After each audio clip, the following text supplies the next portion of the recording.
Nicholas Henshall. I'm the Dean of Chelmsford, and this is the next in the series we've called Surprising Saints. And we're not trying to poke fun at the saints, we're just trying to recognise in this rich storehouse some extraordinary stories, some things that engage us through the storytelling, and some fables that have attached to saints over the generations. And today we're going to be looking at the 25th of June, which every year is St Christopher's Day. Now, St Christopher is a well-known saint, even though his early roots are very doubtful. The St Christopher medal is often worn by travellers, and he's seen as a saint who protects travellers in a special way. That's because of his story. But we'll come to some more bizarre bits of that in a moment.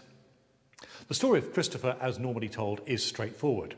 St Christopher was remembered as an incredibly strong man, a huge man, and he got a job as a ferryman, not with a boat, but carrying people across a dangerous river in quite a remote location. And it's told in various different versions, but the story is also that Christopher had quite a bad past and things had gone terribly wrong. But whatever happened to Christopher along the way, he was a bit of an outcast. His strength was his asset in carrying people across the river, but he lived a very lonely and difficult life. And then one day, among passengers to be carried across the river came a small child. And as he carried the child across, he realized it was Jesus. And as a result, his life changed forever. And in different versions, he does different things in response to this.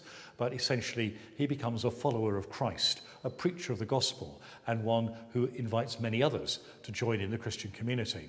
But that's not the end of the story, because in the Eastern Orthodox tradition, St Christopher is depicted not as on a Western St Christopher medal, as a reasonably normal-looking human being, however strong, but with a dog's head. Now, there may be all sorts of reasons for this. It's a bit shocking, and you'll be able to see on websites and elsewhere representations of this St Christopher Doghead, as he's known, kainocephalus, if you want the Greek word, doghead.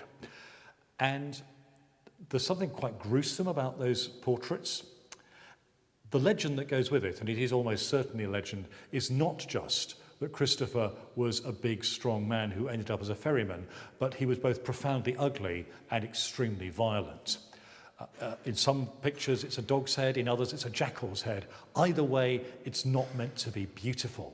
But the same story, this deeply ugly or this deeply vicious man finds himself carrying people across a remote, dangerous river.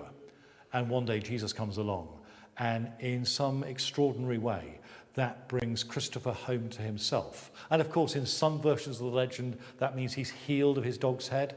Others, he remains equally ugly and fearsome, and yet uses his life in the service of Christ Jesus.